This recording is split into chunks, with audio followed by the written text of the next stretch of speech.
Juan himself acknowledged for this award.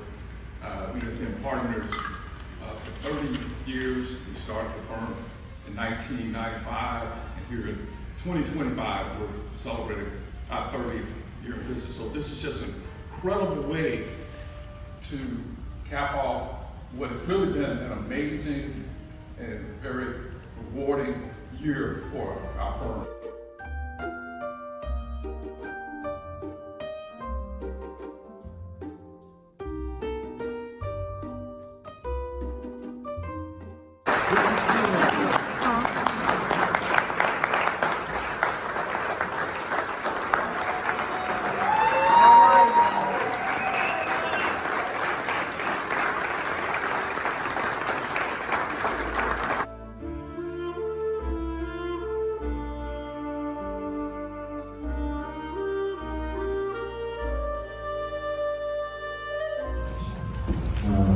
What an honor,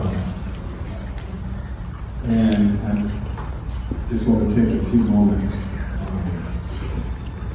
This is overwhelming for me, and thank you, Jimmy, for making the nomination.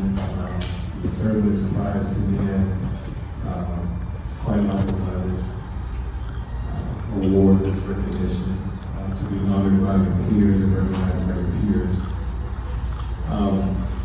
As Jimmy stated, it has been an incredible year for our firm, and I'm so appreciative, and I thank God for just the work that He does through me and through our firm. And Jimmy is an incredible partner, along with his wife, Leora. And I would like my family to stand, those who are here with us today, please stand, please. My wife and my children. I want to give a couple of quotes and maybe a challenge or two for our firm. I was listening to a media clip earlier today. Memphis, Tennessee's Elmore Park Middle School boys basketball team. Some of you may have heard that they have won 100 straight games without a loss. And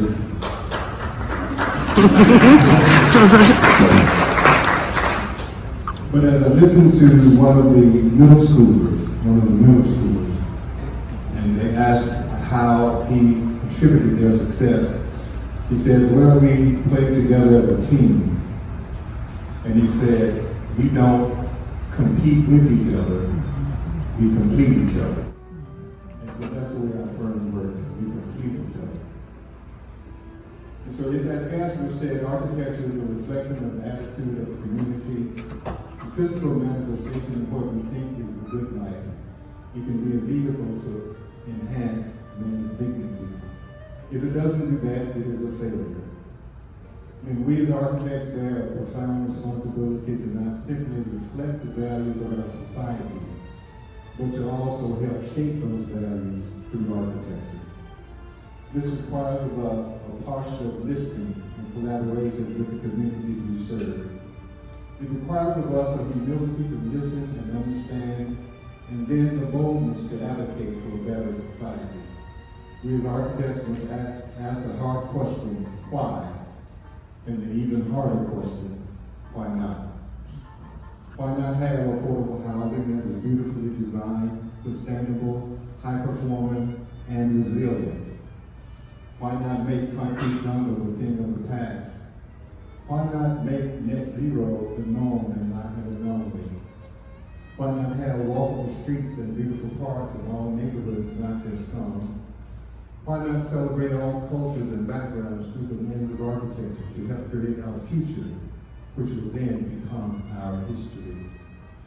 What will be written of us in this space and time? How will we respond to the current values of our society? Frank Lloyd Wright said, the northern art is architecture. Without an architecture of our own, we have no soul of our civilization. Winston Churchill says, we shape our buildings, and afterwards, our buildings shape us. I'm struck by this quote because he was speaking of the rebuilding of the House of Commons and whether or not it would be expanded or be replicated the way it was. He insisted that the very space itself helped to shape and sharpen British parliamentary democracy. One other quote I'd like to leave us with, one that I have adopted recently by Angela Davis, and this is my challenge to each of us. She said, I am no longer accepting the things I cannot change. I am changing the things I cannot accept.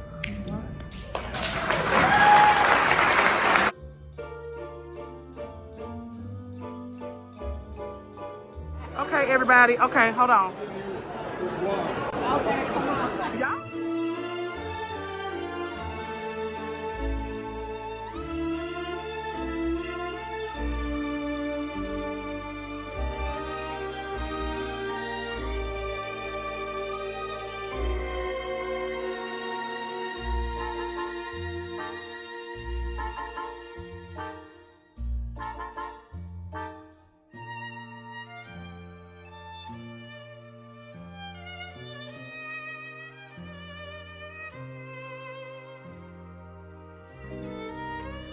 He deserved all this stuff.